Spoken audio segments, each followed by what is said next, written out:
Greenzo was the fifth episode of NBC's second season of 30 Rock and 26th episode overall.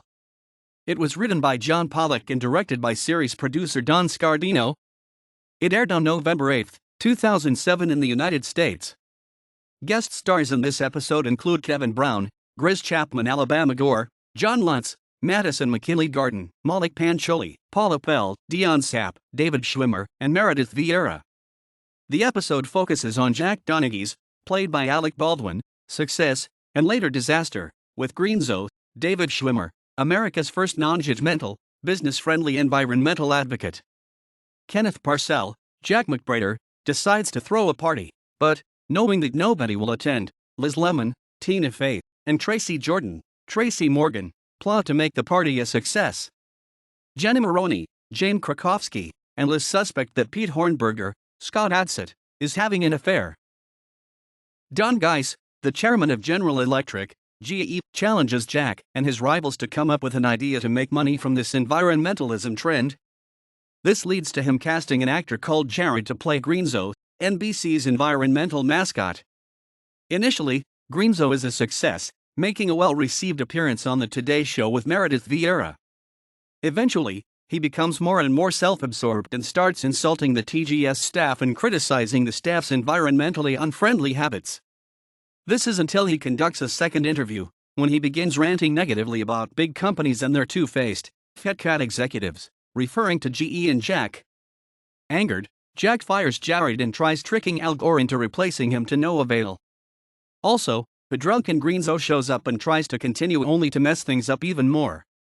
When a large globe ignites, Liz says the Earth is broken. We need another. Meanwhile, Kenneth is planning a party.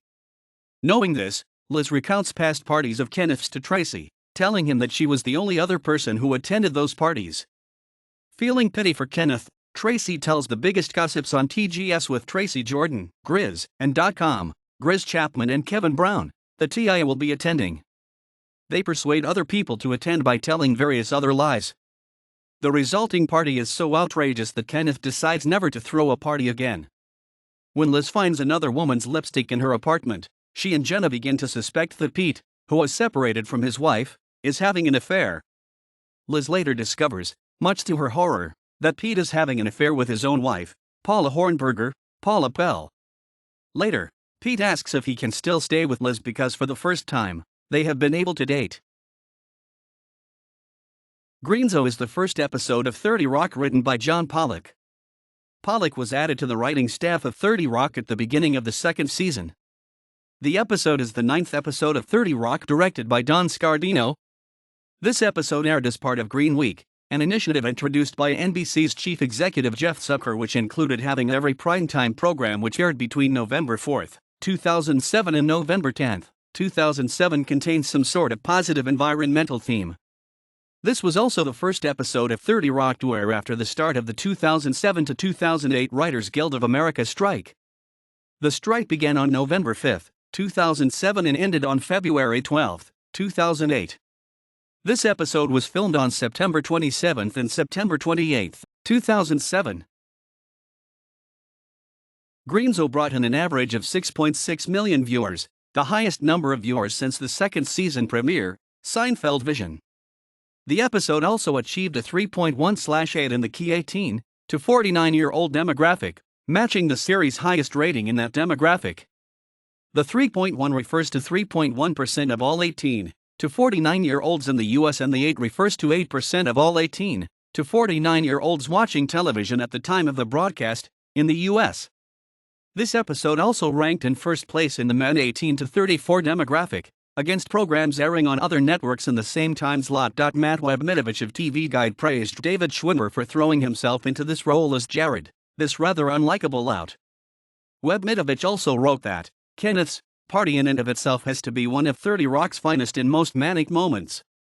Bob Sassoni of AOL's TV Squad thought that David Schwimmer was good as Greenzo and that the subplots were some of the most bizarre this season. Robert Canning of IGN thought that the cameo from Al Gore at the end of the show added little to the episode. It was a fine bit, but it wasn't helped by the fact that nearly the entire scene had already aired in the promos leading up to the episode and that seating Schwimmer desperately take on the role of Greenzo and then get carried away with the whole concept could have been hysterically self-referential to his work on the situation comedy Friends. Instead we got Jared, sick, as Greenzo and the whole thing just felt flat and forced. Canning rated the episode 8 out of 10. Pittsburgh Post-Gazette's Rob Owen also felt that Al Gore's appearance had been already given away in NBC's promos. He praised the episode's dialogue, saying that Baldwin's line, "You could put on a silly hat and tell the kids how outsourcing means cheaper toys for Christmas," was the sort of dialogue that makes 30 Rock hard. Jeff Labrec of Entertainment Weekly wrote that this episode was one of the best of season 2 and that Schwimmer's performance reminded him of his most bizarre episodes as Friends Ross Geller, like the one with Ross's sandwich.